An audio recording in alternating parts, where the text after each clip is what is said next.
Welcome back to action now from the SKF Little Giants here at the 19th running of the Passion for Speed Festival. An incredible array of cars and almost 40 of them going to go to battle now in this very competitive class. Last year we had big action, remember, and a couple of big crashes.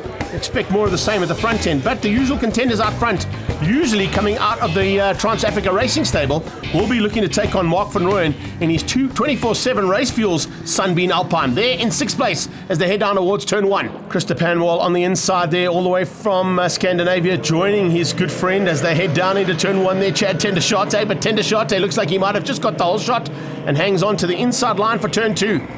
Oh, good stuff here, and we're on board with Ishmael Baloy in the Trans-Africa Racing GSM Dart. The GSM Dart, a very competitive car. Remember, he has won the championship in this category. Mel Spur going side by side with a couple of cars in the mid-pack there in the Ford Consul, looking for a chance to win out her class. And look out as well as they go through there. The 21 car flying through, of course, piloted by one of our international guests, Lars Bodesen. And Bodesen now taking on Baloy. Malspur on the inside of Volkswagen corner in the Ford Consul, closing on the back end of Brits and Buertas by the looks of things in those Mini Coopers. And speaking of Coopers, yeah, Buertas now applying the pressure, looking for a chance as they head into turn 6. Double right hand at Kenwood, and Stephen Brits on his tail too. This is going to be a great battle to the flag here for these guys. Chad Tendershate hangs on, Panwall and Bodesen. Ishmael Baloy, here comes Mark van Rooyen, the 247 Race Fuels Sunbeam Alpine, diving on Brits. Can't quite get through there, but certainly a big turnaround on that car. Further back in the pack, big battles expected all the way through, and it's exactly what happens. Robin Clark going at it there with Jaco Taylor, and Jaco Taylor with Andre de Kock just in the background. You can see there in the second of those Trans-Africa Racing Darts. 2 Alpha GT Sprint cars going at it side by side. Then it's Robin Clark closing in on the back end of the field there. That MG Magnet. Well, it's not really a race car, but Piri Piri Racing have got theirs. Change up for the lead. Bodesen is in the front. Chad Tendershate, gives him a little helping hand around the outside. Little touch between the two of them, and Bodesen just gets it all out of shape. Very fortunate to hang on in the Lotus Elan 5.2. 105E there on the 105 car. That is Brian Rowlings putting the pressure onto Malspur. Bodesen trying to come back on track. And you can see he just avoids, the reason he avoids, there you go, the Jeanette of Terence Tracy out of shape, and a big one there. FJ Smith slamming into the side of Terence Tracy. He's on the roof. That Janetta G15, unfortunately, out of this race, and red flag, understandably, after a big incident like that. Let's have a look at it once again. The Janetta just gets out of shape. There's nowhere to go for FJ. He was very lucky. He got hit slamming into the rolling car in front of him and actually went straight in there with his helmet. So a big incident at turn 4.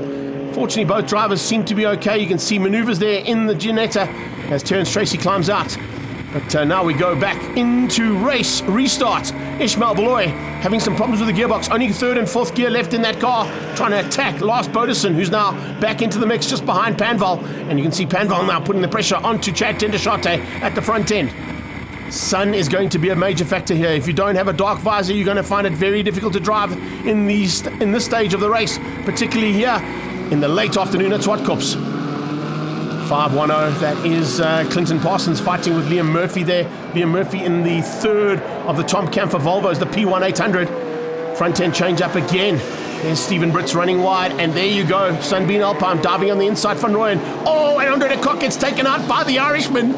Oh man, I was just about to say Liam Murphy looking good, and then he goes and takes Andre de Kock out at the top end of turn 5. Across the line they come. Ishmael Baloy fending off the attack coming from Mark van Rooyen in the background. That 24/7 race fuel car looking good.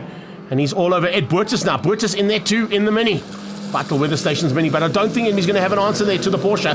That's basically a road-going car. Absolutely amazing to see that 911 going at it and leading a very competitive Little Giants field.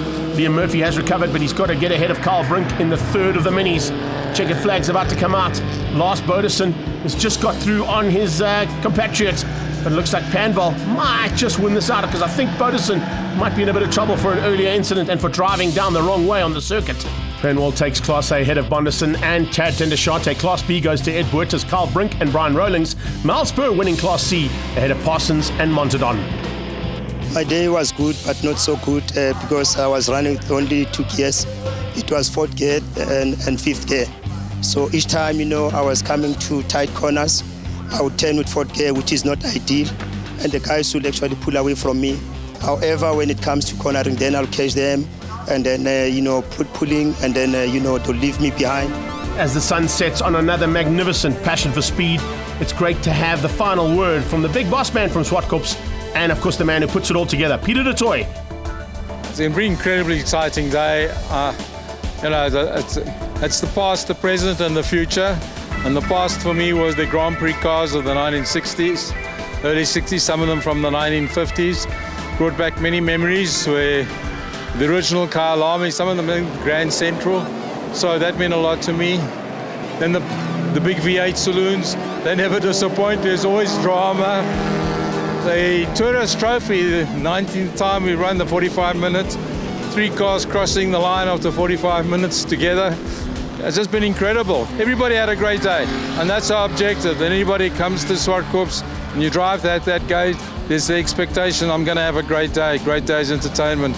And I think this year that's really lived up to that objective of ours. And there's a lot of spectators in these sort of very difficult economic times, and people really don't have money, but they supported us on this, and I think with family budgets that are very tight. The 19th running of the Passion for Speed Festival is proudly brought to you by Castrol, SKF and G&H Transport.